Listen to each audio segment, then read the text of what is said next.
Bangladesh cricket বোর্ডের পক্ষ থেকে আমি বাংলাদেশ জাতীয় ক্রিকেট দলের নাম ঘোষণা করছি। বড় কোনো টুর্নামেন্টের আগে দল ঘোষণা নিয়ে বাংলাদেশ ক্রিকেট বোর্ড বিসিবির নাটকের ঘটনা পুরনো, যার ব্যতিক্রম হল না এবারের টি-20 বিশ্বকাপেও। বিশ্বকাপের প্রাথমিক স্কোয়াড আইসিসির কাছে জমা দেওয়ার শেষ দিন ছিল গত 1 মে। নিউজিল্যান্ড সবার আগে দল ঘোষণা করলে শুরু হয় বাকিদের দল ঘোষণার অপেক্ষা।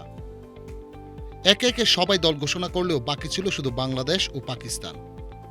অবশেষে গত 14 মে বিশ্বকাপের দল ঘোষণা করে বিসিবি। জিম্বাবুয়ে সিরিজের শেষ ম্যাচের আগেই ইনজুরিতে পড়া তাসকিন আহমেদের দলে থাকা নিয়ে শঙ্কা ছাড়া তেমন কোনো উত্তাপ ছিল না এবারের দল ঘোষণা নিয়ে। সব শঙ্কা পেছনে ফেলে বিশ্বকাপ দলে তাসকিন জায়গা করে নিয়েছেন তো বটেই, পেয়েছেন সহ অধিনায়কের দায়িত্ব। আর শেষ বেলায় মেহেদী হাসান মিরাজকে নিয়ে একটা গুঞ্জন উঠলেও তা সত্যি হয়নি। 15 জনের স্কোয়াড বাই স্ট্যান্ড বাই কোনো তালিকায় নাম ওঠেনি মিরাজের। বাংলাদেশের বিশ্বকাপ স্কোয়াড কেমন হচ্ছে অনেকটা তা অনুমেয়ই ছিল। সেই ধারাবাহিকতার বাংলাদেশের প্রাথমিক স্কোয়াডে প্রত্যাশিত কেউই বাদ পড়েনি। অফ ফর্মে থাকা লিটন দাস উইকেট কিপার কোটায় টিকে গেছেন। জিম্বাবুয়ে সিরিজে ব্যাট না হাসলেও শান্তই আছেন অধিনায়ক। অভিজ্ঞ সাকিব আল হাসান, মাহমুদুল্লাহ রিয়াদ, সৌম্য সরকারদের সঙ্গে তাওহিদ হৃদয়, তানজিদ হাসান তামিম, জাকের আলী অনিকরা সামলাবেন ব্যাটিংয়ের গুরুবার। বিশ্বকাপ শুরুর আগেই ফিট হতে পারলে পেস ইউনিটের নেতা হবেন তাসকিন, সঙ্গী অভিজ্ঞ মোস্তাফিজ ও শরীফুল ইসলাম। চতুর্থ পেসার হিসেবে তানজিম সাকিবও আছেন। দলে ঢুকার লড়াইয়ে শেষ পর্যন্ত সাইফুদ্দিনকে পেছনে ফেলেছেন এই তরুণ পেসার। টি-20 সংস্করণের বিশ্বসেরা অলরাউন্ডার সাকিব আল হাসান ছাড়াও স্কোয়াডে আছেন 3 স্পিনার শেখ মাহাদি হাসান, রিশাদ হোসেন ও তানবীর ইসলাম। স্মরণকালে এটিকেই বাংলাদেশের সবচেয়ে কম বিতর্কিত বিশ্বকাপ স্কোয়াড বলা যায়। কিন্তু শক্তিমত্তায় কেমন হলো বিশ্বকাপ স্কোয়াড? বিশ্বকাপে বাংলাদেশের ইনিংস শুরু করবেন তানজিদ তামিম, তা নিশ্চিতভাবেই বলা যায়। কিন্তু তিনি বিশ্বকাপ খেলতে যাচ্ছেন জাতীয় দলের হয়ে শুধুমাত্র জিম্বাবুয়ে সিরিজ খেলার অভিজ্ঞতা নিয়ে। ফলে তার উপর আলাদা একটা চাপ থাকছেই। চাপটা আরও বাড়ছে তার সঙ্গীতে সাম্প্রতিক পারফরমেন্সের কারণে। লিটন দাসের অফ ফর্ম ও সৌম্য সরকারের অধারাবাহিকতা তানজিদের উপর অতিরিক্ত চাপ ফেলতে পারে। তাতে তার সহজাত খেলা নষ্ট হতে পারে। কিন্তু নির্বাচকদের হাতে এর চেয়ে ভালো বিকল্পই বা কোথায়?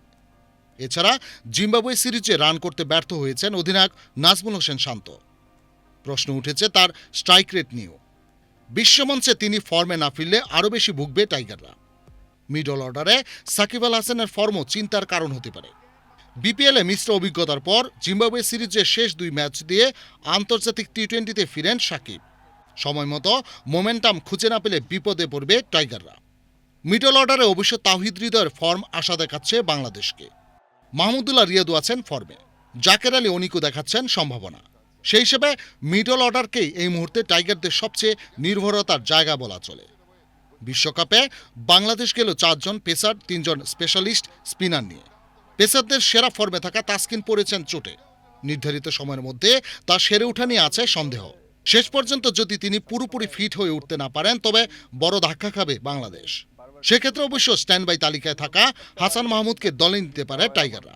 তাসকিন ছাড়াও আইপিএলে দারুণ পারফর্ম করে আসা মোস্তাফিজুর রহমান, শরীফুল ইসলাম ও তরুণ তানজিম সাকিবকে নিয়ে পেস আক্রমণ সম্ভাবনাময় হলেও ডেথ ওভারে শঙ্কা থেকেই যাচ্ছে। ওয়েস্ট ইন্ডিজের মাটিতে স্পিনাররা কিছুটা হলেও সুবিধা পাবেন। নিঃসন্দেহে সাকিব সেক্ষেত্রে দলের বড় সম্পদ হতে যাচ্ছে। বাকি স্পিনারদের মধ্যে শেখ মাহাদি ও রিশাদ হাসানকেই একাদশে দেখার সম্ভাবনা বেশি। দুজনেই ক্যারিবিয়ানে কার্যকরী হতে পারেন। সেই সঙ্গে বোনাস হিসেবে তাদের ব্যাটিং তো আছেই। তবে স্পিনাররা যুক্তরাষ্ট্রে কেমন করে তাও দেখার বিষয়। ইতিমধ্যেই গত 17 মে যুক্তরাষ্ট্রে পৌঁছেছেন ক্রিকেটার, টিম ম্যানেজমেন্ট ও কোচিং স্টাফের সদস্যরা। শ্রীলঙ্কার বিপক্ষে ম্যাচ দিয়ে নিজেদের বিশ্বকাপ মিশন শুরু করবে লাল সবুজের দল। যুক্তরাষ্ট্রের ডালাসে 8 জুন ম্যাচটি মাঠে গড়াবে। 10 জুন নিউ ইয়র্কে দক্ষিণ আফ্রিকার মুখোমুখি হবে বাংলাদেশ। বাংলাদেশের পরের 2 ম্যাচ হবে ওয়েস্ট ইন্ডিজে। সেখানে 13 জুন বাংলাদেশ খেলবে নেদারল্যান্ডসের বিপক্ষে। 17 জুন গ্রুপ পর্বের শেষ ম্যাচে নেপালের মুখোমুখি হবে টাইগাররা। বিশ্বকাপ শুরুর আগে 21, 23 ও 25 মে মার্কিন যুক্তরাষ্ট্রের সঙ্গে 3টি প্রস্তুতি ম্যাচ খেলবে বাংলাদেশ।